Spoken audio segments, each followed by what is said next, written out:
Larry, how is it possible to bypass surgery? Would you be kind enough to demonstrate, first of all, just exactly what is bypass surgery?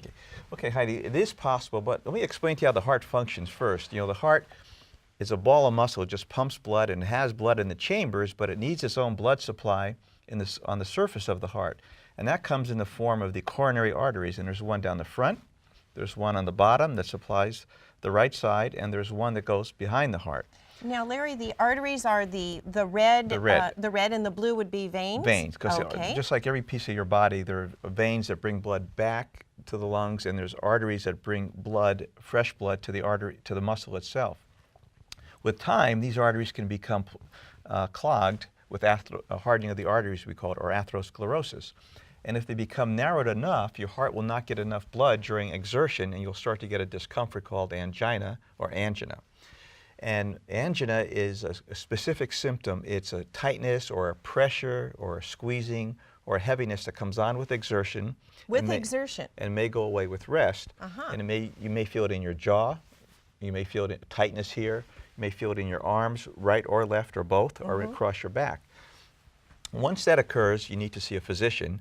And usually we'll do a stress test first to see if that's abnormal. Then we'll do an invasive angiogram where we inject dye into these individual arteries to see if they're blocked. Wow. Now, if they are blocked severely enough and we really need to do open heart surgery, it's called coronary bypass surgery.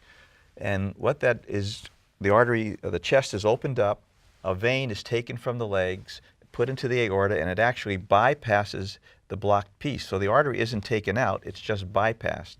And you can use veins from the legs for some of the arteries.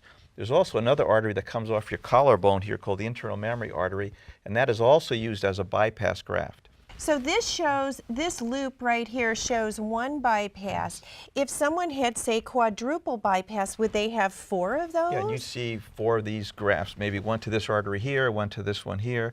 And some of the arteries have big side branches that you have to bypass. So even though there's 3 major arteries, each one has a major branch that may require an additional bypass. Now, a lot of times we can fix arteries these days with balloon angioplasty and stenting.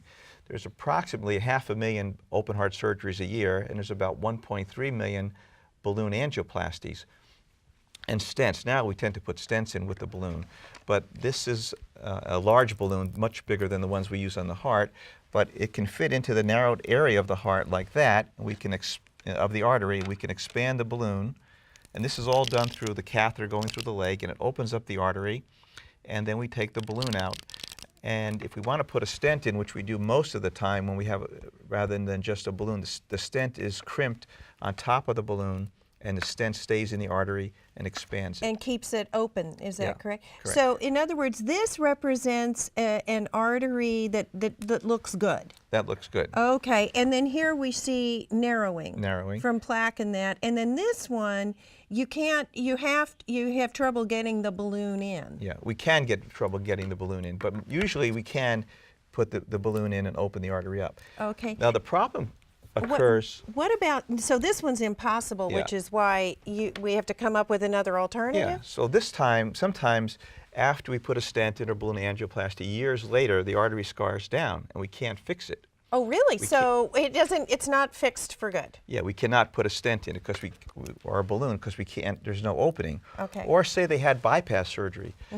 Bypass surgery lasts 5 to maybe 15 years. The grafts start to close and the person comes back and they're having angina again.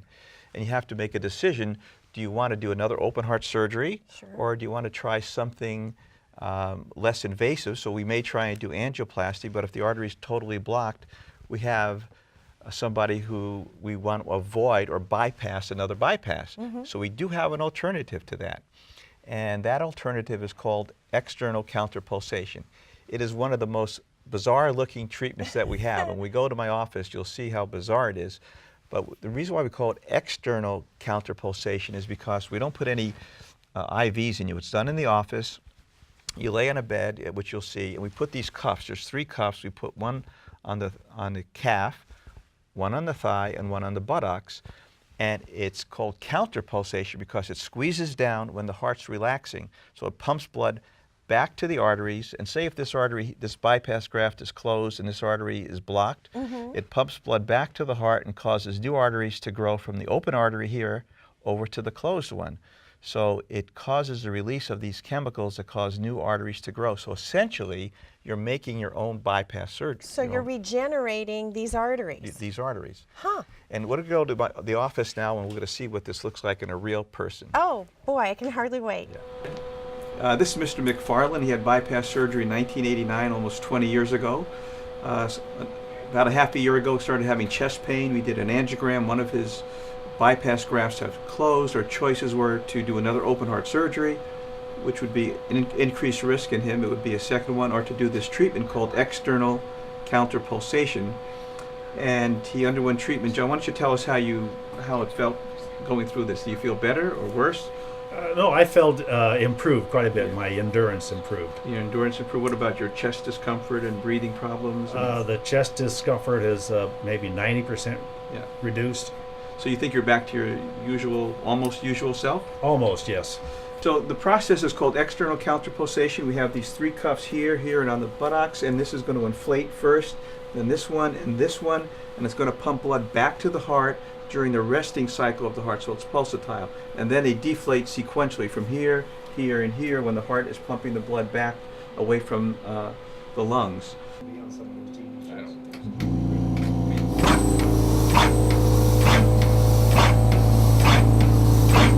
How does that feel to you? Is it not uncomfortable? It's very normal to me now. I went through it. You want to do this at home now, right? Yeah, it's it looks like it'd be uncomfortable, but it really isn't. And during the time, you were able to read at times, or watch TV, or listen to music. Read a book, watch TV. Yeah. So this course is 35 visits, an hour at a time, so 7 weeks, and usually they fall asleep or watch movies.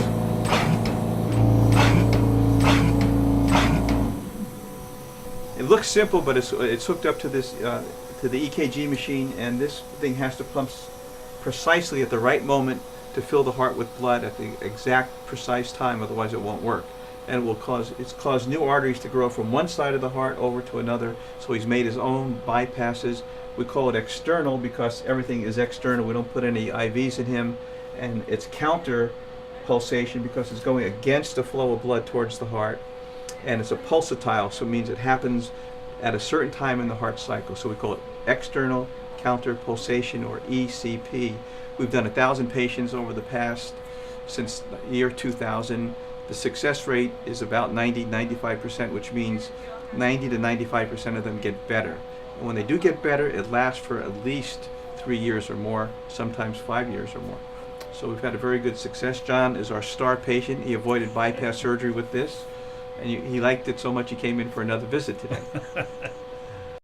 So Heidi, you've seen how it works in the office. I mean, it's bizarre looking, you have to admit. It is, and to think that these cuffs do so much work, pumping away and forcing that blood back up into the heart area. How long would the results last, let's say, from this treatment? Well, the results last about 80% of the people who got better the first time will be still doing well at 4 years. Oh, really? Well, that's great. Our success rate is about 90%. So of all the people who come in, 90% get improvement. They get less angina, they get improved exercise ability, they get less shortness of breath. It also improves erectile dysfunction. It also improves blood flow to the liver and pancreas, so your diabetes becomes more easily controlled. And the other nice thing about it is very, very safe. There's almost no downside to it. We check you for an aneurysm down here, which any bulging in the aorta, because that is pumping back towards the heart. We want to make sure there's not an aneurysm that we're going to irritate, and we want to make sure there's no clots in the legs. That may cause a problem, but it's an amazing treatment. It works very, very well. A vast majority of people can bypass another bypass surgery and get I've had patients who could not walk from here to 15 feet without getting chest discomfort, and now can walk miles without having symptoms. Oh my gosh, that's wonderful. Yeah, it is. And when you think that, a bypass surgery itself is 15 years, that you're pretty okay. Yeah, 5 to 15 years. This technique really extends the life of a bypass surgery. Right. without another surgery. That's right, and it's it's time out of your day. You have to go 35 visits, an hour a day, so that's 7 weeks, Monday through Friday. But the quality of your life, these are people who have bad hearts. I mean, they've already had surgery, stents. You can't fix things that way, and you can get them back to a normal life. It's very exciting and interesting treatment. We've been doing it for almost 10 years now. Does it go without saying that if a person is feeling some sort of chest pain, they probably should head to a doctor? Yeah, they should. And it may not be a pain. It may be just a burning or a tightness or a squeezing or heaviness, shortness of breath with exertion, that's new, jaw tightness, that's new, but they need to get evaluated. Don't think it's indigestion and pass it off. Well, this was a great and most informative house call. Thank you so very You're welcome. much. Thanks.